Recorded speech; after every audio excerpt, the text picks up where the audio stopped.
बिखर गए, बचा कौन एक आनंद, पका हुआ कौन निकला एक।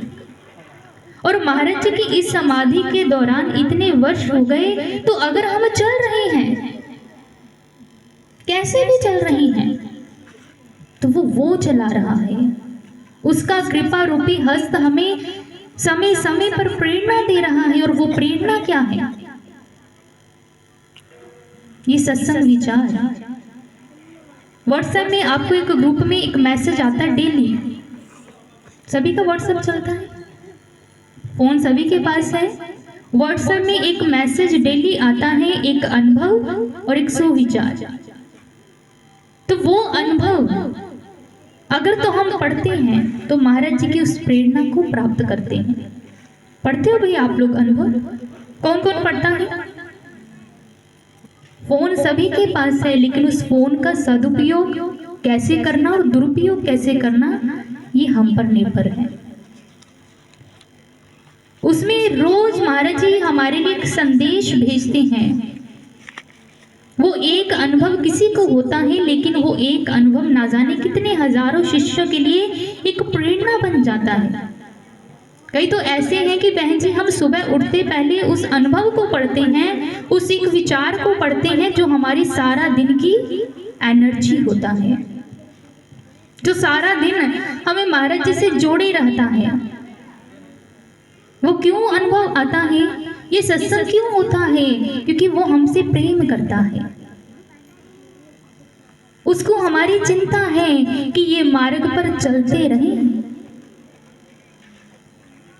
एक माँ होती है, जब घर से कहीं 1-2 दिन के लिए या 1 घंटे के लिए ही बाहर जाती है, तो पीछे से खाना बनाकर सारा काम करके जाती है कि मेरे बच्चों को या पीछे घर वालों को कोई दिक्कत ना हो। कहते गुरु महाराज जी का प्रेम भी हमारे लिए कुछ ऐसा ही है।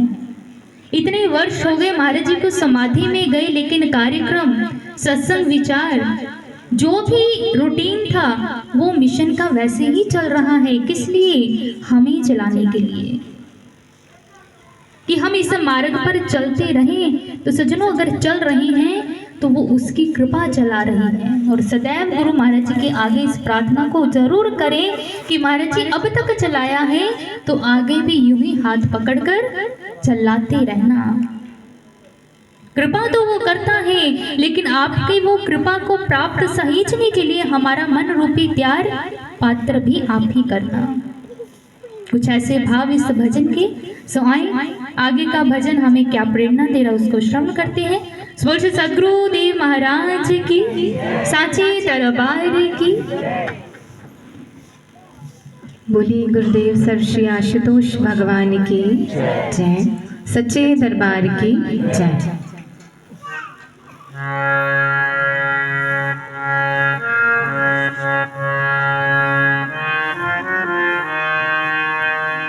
आशु प्यारे से जिसका संबंध है, आशु प्यारे से जिसका संबंध है, उसे हरदम आनंद ही आनंद है।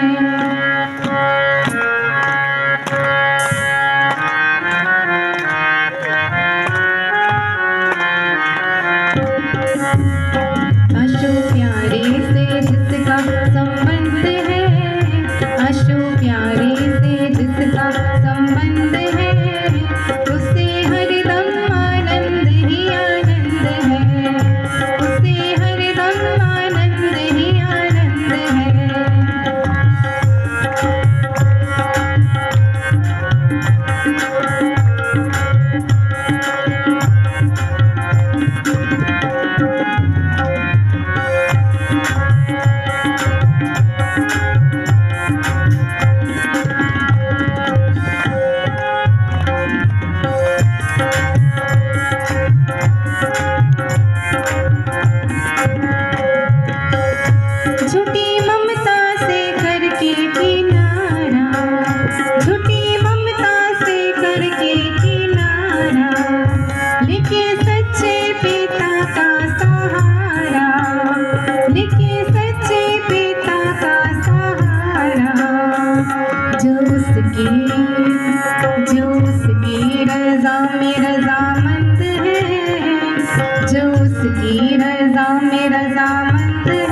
जिसमें पाखंड और घमंड है, उसे हरदम आनंद ही आनंद है, उसे हरदम आनंद ही आनंद है।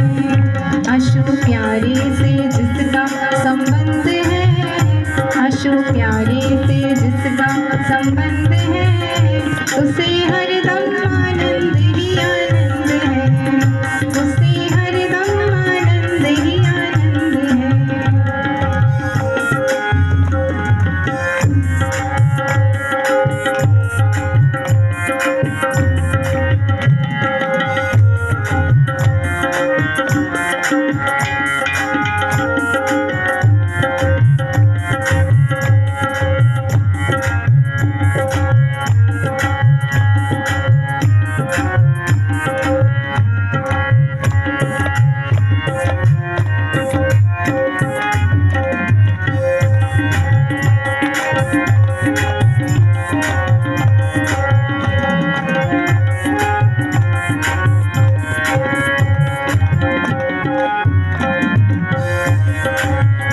जिसकी कथनी में कोयल सी चहक हो, जिसकी कथनी में कोयल सी चहक हो, जिसकी करनी में फूलों सी महक हो, जिसकी करनी में फूलों सी महक हो।